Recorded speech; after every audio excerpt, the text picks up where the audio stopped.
bangkit bagi kami. Engkau naik ke surga, menyediakan tempat bagi kami, dan Engkau pun akan kembali untuk menjemput kami semua untuk masuk dalam kehidupan yang kekal bersama-sama dengan Engkau di dalam kerajaan surga yang kekal. Amin. Terima kasih Bapa, itu yang kami percaya. Itulah sebabnya Tuhan, kami perlu belajar firman-Mu untuk menguatkan kepercayaan kami, untuk memperkuat, meneguhkan iman kami.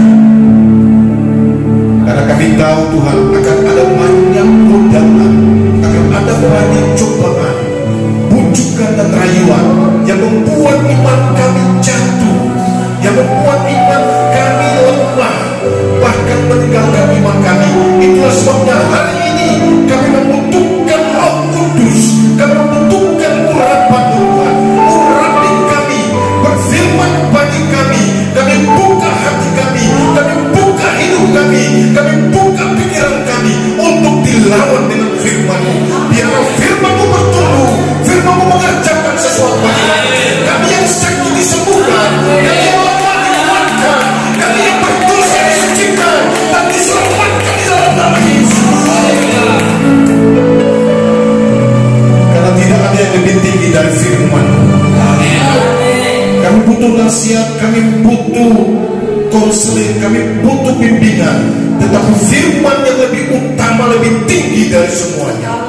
Berfirman bagi kami ya Tuhan, di dalam nama Tuhan Yesus, urapan Tuhan turun atas kami, dan kami siap untuk mendengarkan firman-Mu. Haleluya, haleluya, sama-sama kita katakan amin. Haleluya, tepuk tangan sekali lagi buat Tuhan Yesus. Kita harus mempersiapkan itu. Nah, saudara yang diberkati Tuhan Yesus, saya masih tetap ada pada seri tema kita tentang makna salib, ya, makna salib. Saya percaya bahwa ini penting bagi kita semua. Ya, kita tetap masih ada pada salib. Nah, saya melihat gereja-gereja itu mereka menaruh salib di gereja merupakan tanda bahwa ini gereja. Di menara gereja ditaruh, di dalam gereja ditaruh, ya, bahkan di rumah-rumah ditaruh. Saya waktu turun ke Kupang itu, waktu perayaan Paskah, apalagi Paskah seperti ini, ya, di setiap depan rumah itu ada salib. Ya, saya tidak pernah lihat itu di Ambon, ya, tidak pernah lihat itu di tempat-tempat yang lain. Kalau di Ambon itu Natal itu setiap rumah ada pohon Natal, ya. Jadi orang Ambon itu lebih ke Natal, orang Kupang lebih ke Paskahnya. Dan saya lebih ke Paskah karena ya kita lego-lego sama-sama kan. Haleluya. Nah, salib ada salib yang besar, tinggi gitu ya, ditaruh. Tetapi pertanyaannya, apakah kita semua sudah memahami dan memaknai tentang salib itu sendiri atau tidak? Jangan sampai kita katakan bahwa salib itu tanda Kristen. Kenapa kamu taruh salib di depan rumahmu? Karena saya orang Kristen. Kenapa kamu pakai kalung salib? Karena saya orang Kristen. Ya kan? Di Ambon kalung besi putih itu cuma ada di Ambon, ya. Nah, besi putih itu panjang, besar, yang ada yang biji-bijian. Terus salibnya itu besar sekali. Sampai kalau pakai itu saking beratnya, kalau ada ya, ya. Pernah apinya sampai agak tunduk dikit karena keberatan salibnya, begitu ya. Waktu dia kasih buat saya, enggak dipakai ini, saya nggak bisa jalan. Ya, saudara berkat. Begitu orang menunjukkan salib secara lahiriah, pakai salib, ya. Di mana-mana salib. Bahkan kita berdoa pun menggunakan tanda salib. Saya mengurapi orang dengan minyak, saya menggunakan tanda salib. Saya mengurapi rumah, saya menggunakan tanda salib. Semua salib. Pertanyaannya kembali saya tanyakan, apakah kita semua sudah memahami dan memaknai salib yang kita gunakan itu? Amin. Saya sudah jelaskan sudah beberapa kali, ya, kita berseri sampai hari ini kita masih tetap pada salib. Nah, ternyata salib itu punya kuasa. Yang kita akan bicara merupakan tema di pagi ini adalah kuasa salib. Salib itu bukan saja merupakan tanda bahwa saya orang Kristen. Salib itu bukan saja merupakan kayu di mana Yesus mati di sana, dihukum di sana. Tidak. Tetapi salib itu punya kuasa. Salib itu punya kuasa. Ada kuasa melalui salib itu. Ada kuasa melalui kematian Yesus.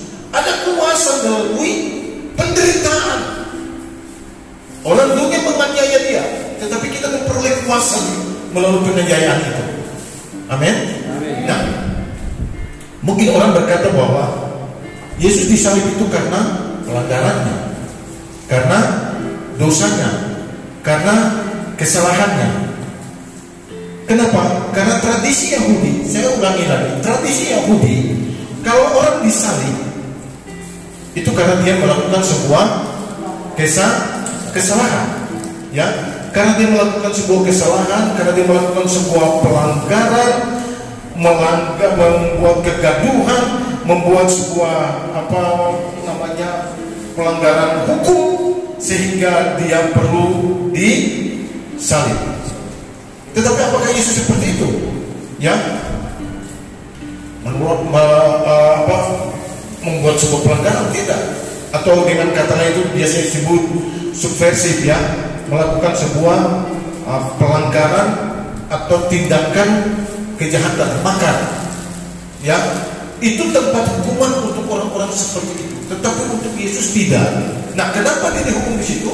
Karena dia dituduhkan melakukan itu, ya, dia dituduhkan untuk melakukan ini. Sebetulnya kalau mau ikut kasusnya, mungkin bisa dikatakan begini, salah tangkap, iya kan? Karena dia sama sekali tidak melakukannya. Kalau salah tangkap,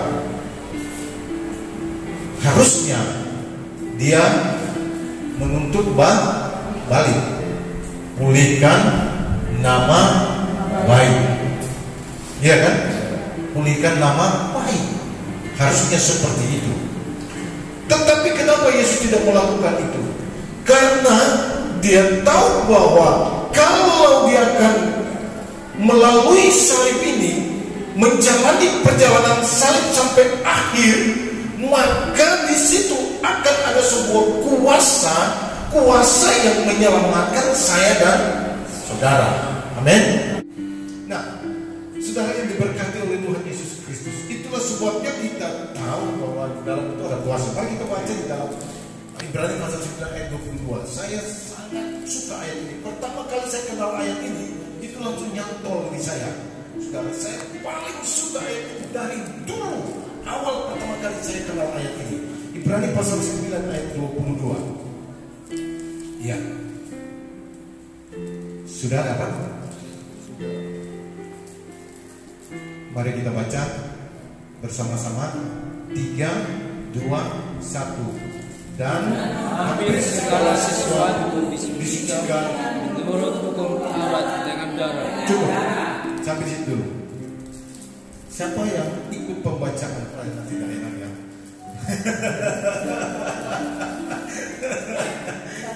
Pada waktu pembacaan kita, saya ganti kalimat saya. Waktu pembacaan kita di Kejadian, Keluaran, Imamat, Bilangan, Ulangan, itu hampir setiap hari orang Israel itu mempersembahkan korban. Terus sembelih kambing, domba, burung tekukur, apa? Karena mereka melakukan sebuah kesalahan kecil saja harus ada yang dikorbankan sebagai korban penebus salah, penebus dosa, sakit mereka datang potong. Itu bikin apa saja, salah ngomong saja, salah ucap saja, salah masuk tempat aja, sudah melakukan sebuah pelanggaran. Karena aturan dalam perjanjian lama itu begitu ketat, sehingga hampir setiap hari bahkan kasih keringanan. Tuhan kasih dispensasi buat orang yang tidak mampu, bisa potong burung saja, burung tekukur, burung merpati yang murah-murah. daripada sapi, kerbau, apalagi kambing, domba. Mahal. Jadi Tuhan kasih yang murah-murah bagi mereka. Toh masih buat kesalahan. Nah, setiap hari itu ada yang disembelih, ada yang dipotong, merupakan pengorbanan. Jadi kalau Pak BC buat kesalahan 5 kali dalam sehari, maka 5 sapi harus dikorbankan. Iya. Kalau itu terjadi masa sekarang, bagaimana dengan kita? Iya kan? Nah, ayat bagian B, koma, dan sama-sama tanpa penumpahan darah tidak ada pengampunan. Saya paling suka ayat ini. Saya memahami satu. Saya memahami makna pengorbanan Yesus.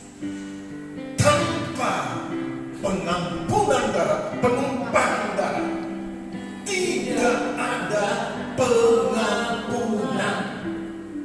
Wow. Domba disembelih, ada darah tiap hari. Setiap hari ada darah. Untuk apa? Pengampunan, penebusan salah, penebusan dosa, dan lain-lain dan lain-lain. Setiap ada hari raya harus ada korban yang disembelih. Yesus datang untuk menggenapi hukum Taurat, sehingga kita tidak lagi melakukan penyembelihan binatang, korban setiap hari, karena Dia sudah menanggungnya di atas tiang kayu salib. Dialah yang menjadi anak domba Allah, disembelih di sana. Cukup Yesus yang menumpahkan darah. Itulah sebabnya di salib itu harus ada darah. Ya, Dia menderita. Saudara lihat, tidak dikisahkan banyak ya tentang penyamun yang sebelah kanan dan kiri Yesus ya. Tetapi Yesaya menubuatkan bahwa Yesus punya muka apa? Tidak seperti manusia lain, sudah tidak bisa kenal. Hancur babak belur. Mungkin penyamun kiri kanan ya paling dipukul ya, ditonjok. Tapi Alkitab tidak menceritakan bahwa mereka dicambuk. Saya sudah jelaskan tentang cambuk itu. Begitu ditancapkan, masuk itu kawat, itu besi kain itu masuk, udah masuk, lalu ditarik. Bukan besinya yang datang sendiri, tetapi dagingnya itu keluar, uratnya putus. Waktu vaksin aja ada orang yang teriak-teriak kan, lihat jarum kecil saja, belum apa sudah bahkan ada polisi lah, tentara lah, kalau pendeta sudah ada dalam nama Yesus aja. Orang Grek juga ada yang teriak-teriak saja, yang tinggal di Seroja ya. Cuma jarum kecil saja takut. Yesus dicambuk, keluar darah, cambuk, keluar lagi daging. Jadi daging itu sampai nempel di sekitar situ. Daging tubuh nempel kemana-mana. Wajah dari algojo itu penuh dengan darah. Kenapa? Karena yang keluar ya darah. Nah, makna salib memberikan kita kuasa. Artinya salib memberikan kita kuasa. Kuasa untuk apa? Kuasa untuk menyelamatkan, kuasa untuk mengampuni, kuasa untuk menyucikan, kuasa untuk menebus dosa kita. Amin. Amin. Coba kita kembali lihat ayat kita yang kemarin dalam 1 Korintus. Ya, baca 1 ayat 18. Ayat-ayat salib itu sangat luar biasa. Mari baca 1 Korintus pasal 1 ayat yang ke-18. Saya baca. Sebab pemberitaan tentang salib adalah sama-sama kebodohan bagi mereka yang akan binasa. Tetapi bagi kita yang diselamatkan, pemberitaan itu adalah apa? Kekuatan Allah. Kekuatan Allah. Pemberitaan tentang salib bicara tentang kematian Yesus banyak orang tidak mengerti. Bodoh. Banyak orang tidak mengerti. Kalau bicara orang bodoh bukan ke anak-anak seperti ini. Dia main seperti kita bilang bodoh, Jesse. Tidak. Dia bukan bodoh. Justru yang dia lakukan adalah hal yang pintar. Ayah, kalau dia main HP dia banting HP-nya papa bukan karena dia bodoh. Ya. Tapi karena dia pintar. Anak-anak itu pintar. Yang dimaksudkan bodoh ini siapa? Bodoh itu orang yang sudah dewasa, diajari berulang-ulang, dikasih tahu berulang-ulang, nggak ngerti-ngerti. Itu yang disebut bodoh. Kamu kalau kamu kasih tahu ke dia dan nurut, kamu bilang bodoh. Yang bodoh itu orang tuanya. Justru papanya yang bodoh, mamanya yang bodoh. Tetapi kalau papanya dikasih tahu ulang-ulang kali, Pak, masuk dong gereja, Pak. Masuk gereja, Pak. Masa di rumah terus? Ayolah datang kita berdoa buat Tuhan. Ini kan hari raya Paskah, datanglah. Galah, tidak mau. Untuk apa? Itu bodoh. Pemberitaan tentang salib bagi mereka itu bodoh. Ya. Kalau dikasih tahu ulang-ulang kali, sudah dewasa? Sudah dewasa semua? Sudah? Kalau disebut dewasa mau? Mau? Kalau dibilang bodoh? Jangan bodoh. Mengertilah tentang salib ini. Amin. Amin. Tangkaplah pengertian salib itu. Yesus mati supaya menebus dosa saya, supaya saya diselamatkan, supaya saya masuk surga. Apa yang saya lakukan? Saya harus datang ke gereja. Cuma itu, datang ke gereja aja nggak bisa. Bodoh. Pemberitaan salib kepada mereka adalah bodoh. Dalam bahasa Latin apa? Dalam bahasa Latin. Orang ini pintar sekali, dia tahu bahasa Latin. Saya ulangi supaya mereka bisa dengar jelas. Kata orang di bahasa Latin bodoh adalah now.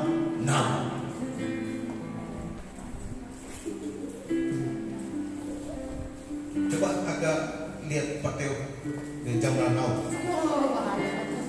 Pak Teo lihat Quran ini bilang, ayo suami istri, yang seragam. Haleluya. Biasanya Pak Joshua dengan ibu seragam sudah tertular kan? Iya, luar biasa. Mudah-mudahan minggu depan kami juga bisa seragam. Amin. Haleluya. Tapi prototip yang seragam katakan kiri kanan dan jangan bodoh. Amin. Amin. Jadi makna tentang salib yang pertama adalah untuk menyucikan kita dari dosa-dosa kita. Amin. Sudah kita belajar banyak dosa-dosa apa? Yang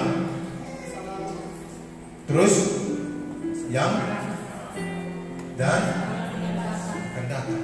Sudah belajar itu ya. Bulan depan proposal semua yang kumpulkan. Tahun depan skripsi. Haleluya, harus lulus semua. Pemerintah bilang proposal saya belum selesai, tambah lagi kalau dikasih semua tambah banyak ini. Ya, baik. Mari kita baca di dalam 1 Yohanes pasal 1 ayat yang ke-1. 1 Yohanes pasal 2. 1 Yohanes pasal yang kedua, bagian belakang Alkitabnya ya. 1 Yohanes pasal yang kedua ayat 1 dan ayat yang kedua. Sudah? 3, 2, 1. Anak-anakku, hal-hal ini kutuliskan kepada kamu supaya kamu jangan berbuat dosa. Namun jika seorang berbuat dosa, ia mempunyai seorang perantara pada Bapa, yaitu Yesus Kristus yang adil. Dan ia adalah pendamai untuk segala dosa. Bukan dosa kita saja, tetapi juga untuk dosa sekalian.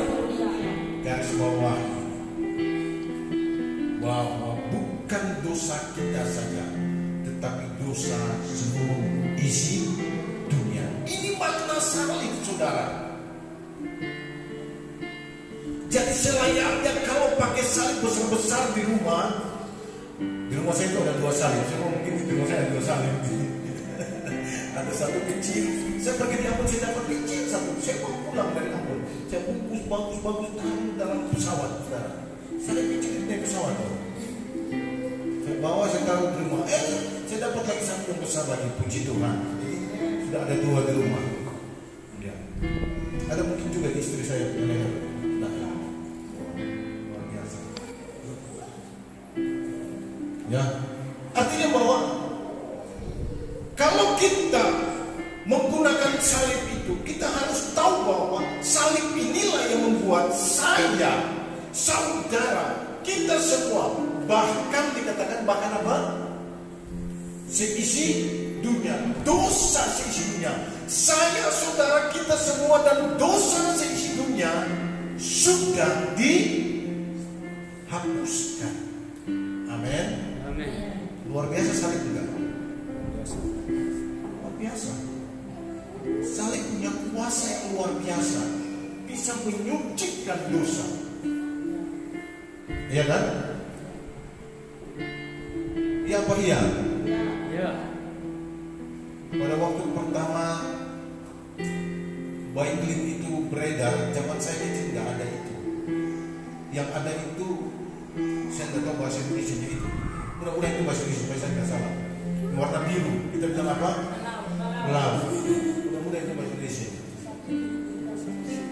Zaman dulu pakai itu. Kalau nodanya kurang, ya, ibu yang tahu. Kalau nodanya akan membandel,